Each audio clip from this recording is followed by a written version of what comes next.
Hey, look up in the sky! Hello, World Wide Web. I'm Dr. Shado, the internet personality of the best hair. And yes,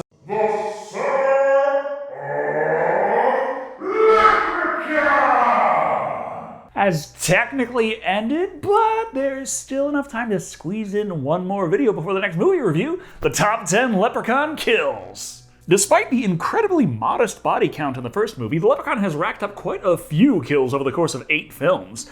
As I've reviewed every last one of them, I found some more impactful than others. Now we gotta lay some ground rules here first. Number 1, it's kills done by the Leprechaun, so no, blowing the Leprechaun up doesn't count, and usually doesn't even work. And 2, this is my list, so you're probably gonna disagree with some of it. It's all subjective. But that's about it. If someone dies and it's because the Leprechaun did it, then it's in the running. So, with 53 kills to sort through, I bring you the top 10 Leprechaun Kills. Why 10? Because I've ripped off the nostalgia critic enough over here. Starting off at number 10, we go to the most recent movie in the Leprechaun franchise, Leprechaun Returns. Just to get this part out of the way immediately, no, it doesn't have to be Warwick to count as a leprechaun.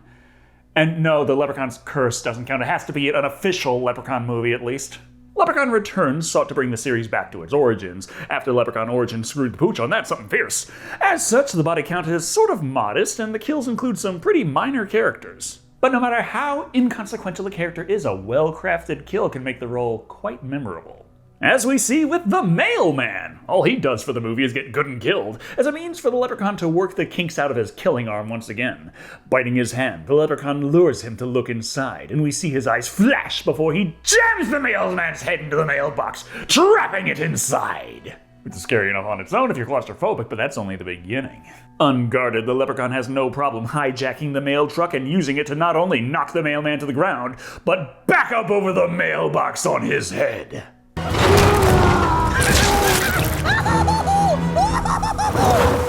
The crunch of the skull, the splash of the blood, the laughter of the Leprechaun. Truly a kill to remember. Anyway, enough of that. Let's move on to number 9. This one is from Leprechaun Back to the Hood. Watson is a much more important character, having established himself from the beginning of the movie as being kind of a big deal, a drug kingpin who begins as a thorn in the side of Jamie, as Jamie owes him money, and eventually evolving into straight animosity towards Rory as their business dealings tend to overlap. Also being the leader of a gang, he's presented as sort of untouchable, kind of sort of Damocles, and no one knows exactly when he's going to strike. That being about 58 minutes into the movie, when he shows up to finish Rory off once and for all. But as this is closing in on Act 3, the Leprechaun also arrives, having already killed 7 others before this scene began. Not that Watson knows, and he's not intimidated by the Leprechaun in the slightest. Even shushing the minuscule murderer in the middle of his villain rant so as to take a call from his girl, trying to be sweet and considerate over the phone while remaining hard for the streets.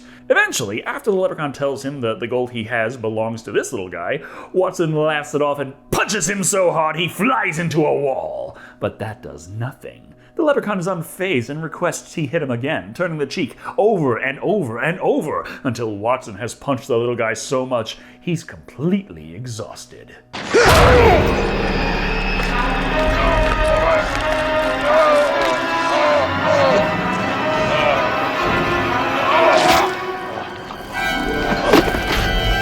And then the Leprechaun kills Watson in one stroke, tearing his heart out of his chest, showing that no matter how big you are in the world, you still gotta look out for the little guy.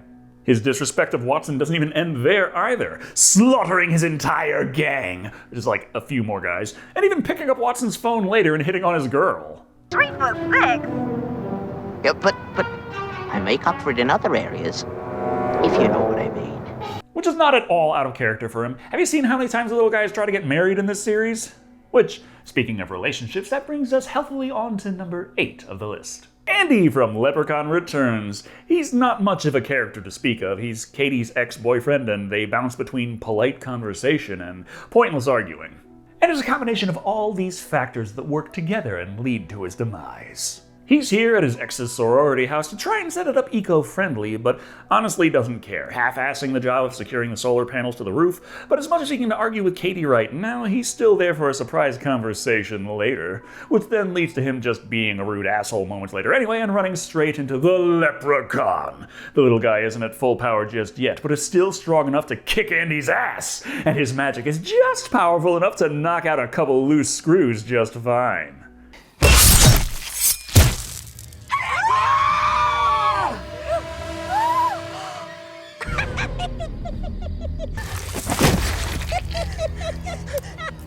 Slicing Andy in half gruesomely enough that I had to be kind of careful editing around that and keeping the close-ups off screen to keep the YouTube censors off my ass.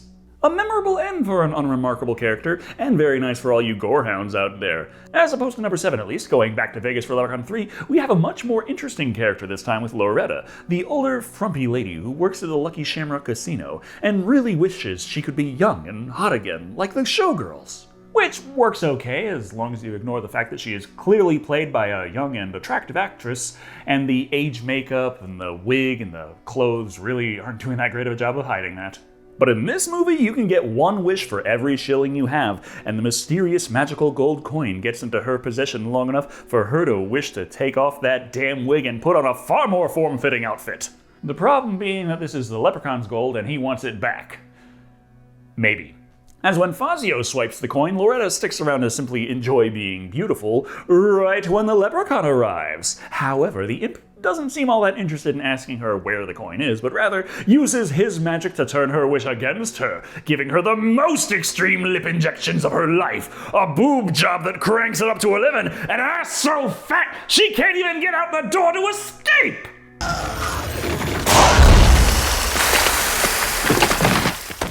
Resulting in her eventually exploding!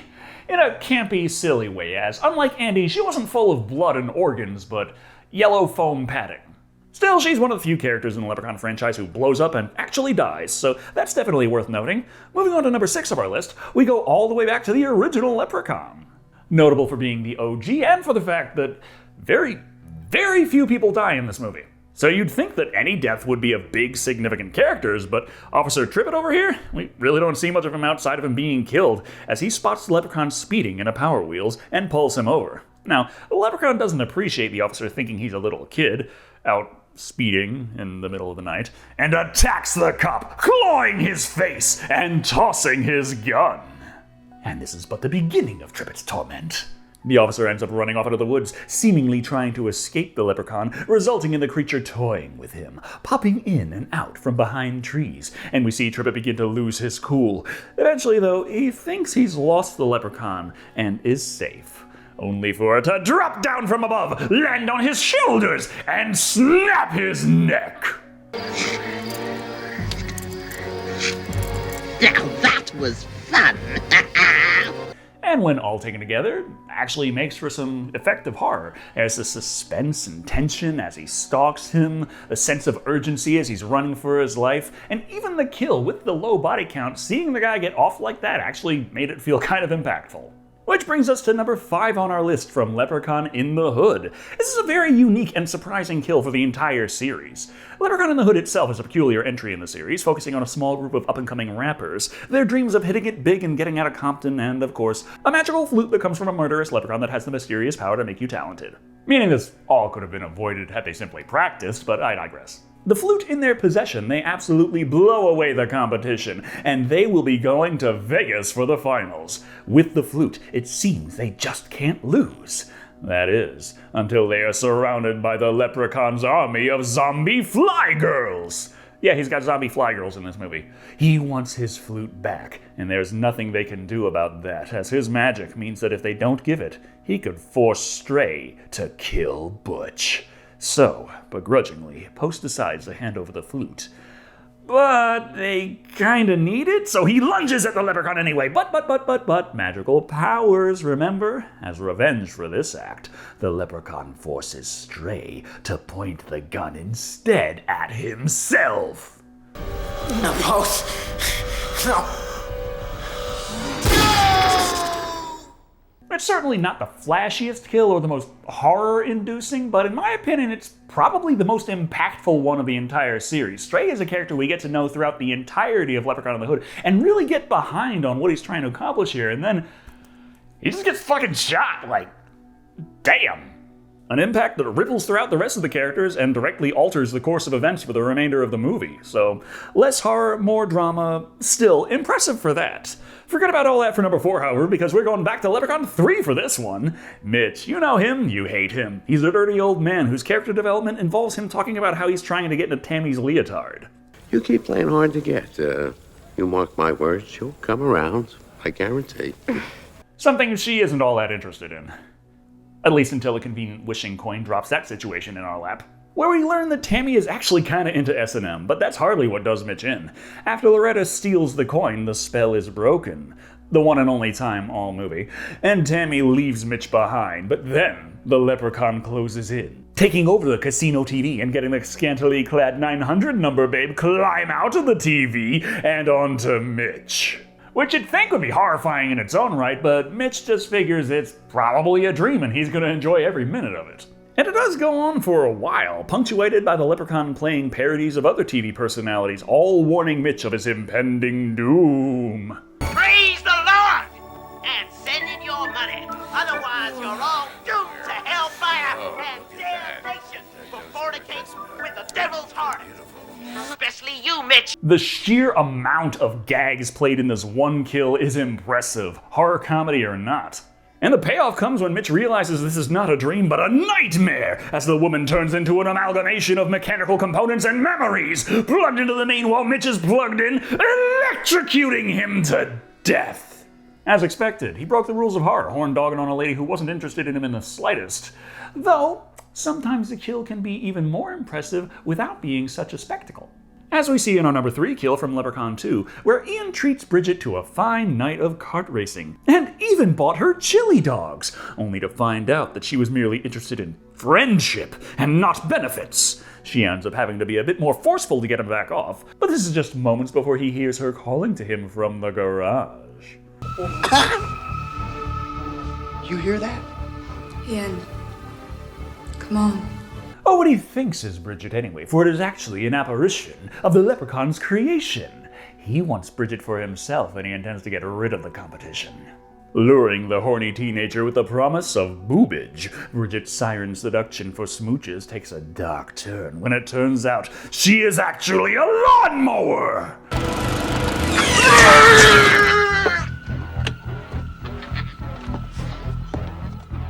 Was it as good for you as it was for me? And that's really all we see of the kill, just a silhouette and some blood. And some tits, but that was from a body double. But still, just the idea of making out with a John Deere is enough to reach number 3. But what I really love is when we get some good power tools and tons of blood and on-screen gore. And fortunately for me, Leprechaun 3 has that covered for our number 2 spot with Fazio, a magician by trade and a bad one at that. Fazio uses the coin to wish to be the greatest magician in the world. Don't ask me how it works, because his routine remained largely unchanged, until the Leprechaun arrives to reclaim his gold. Not willing to give up the coin's as of yet unseen benefits, the Leprechaun upstages Fazio by putting on a far, far more entertaining magic show, with Fazio as his special assistant. With Fazio the Great, we've had a good laugh. Shall I start up this saw and cut him in half? Yea or nay? No! The classic saw your assistant in half routine, enhanced with a motherfucking chainsaw! The Leprechaun jams the chainsaw into Fazio's side, spewing blood and bits of moron everywhere, to the delight and horror of the audience. Well, if they think that's hard to stomach, wait till they get a load of this.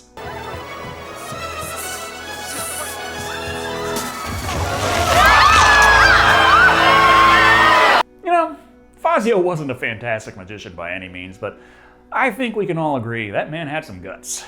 Anyway, that covers the number 2 spot, so that brings us quite comfortably to the honorable mention, where we go to Leprechaun 4 in Space and the tale of Dr. Mittenhand. Introduced to the viewer speaking only over the monitors, when things start getting hectic, he reveals to everybody that he is in fact half man, half computer.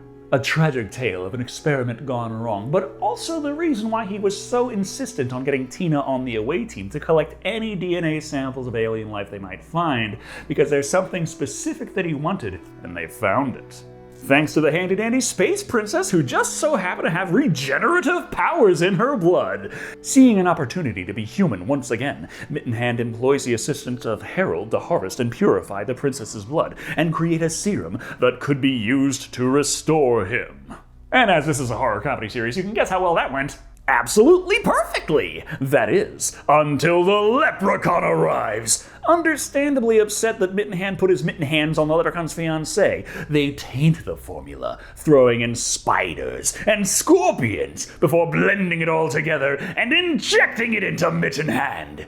It's not until later we see what effect this has on the scientist, mutating him into an enormous arachnid monster and sapping away his intelligence as he desperately tries to remember his codes to shut down the systems, only to fall completely to his arachnid brain, wanting for nothing more than flies and murder, tearing Tina's trousers off and trapping Sticks in meaty cobwebs.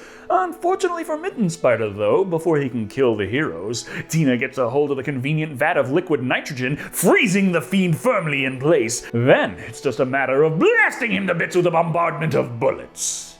A crazy, over-the-top, ridiculous kill of insane proportions. But in case you missed that, Tina was the one who did the kill. The Leprechaun just mutated him, so it doesn't count.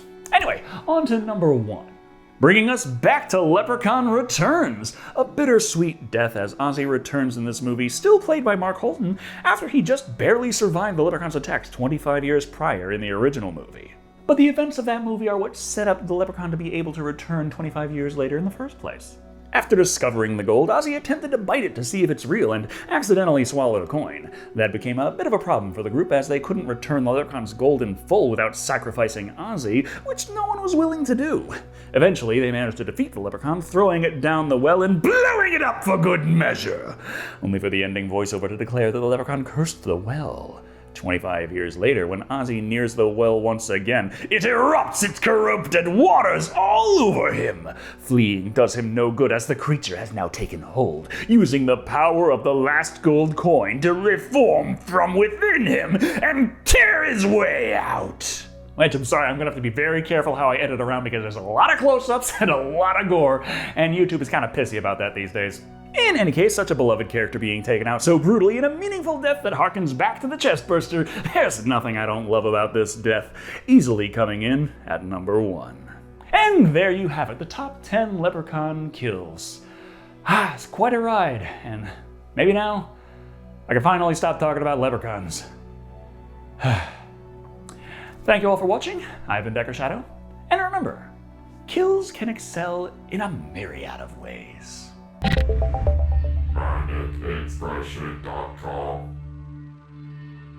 Hey, can you die from swallowing gold? Yeah, after I kill you. Hope you liked that. As in, liked.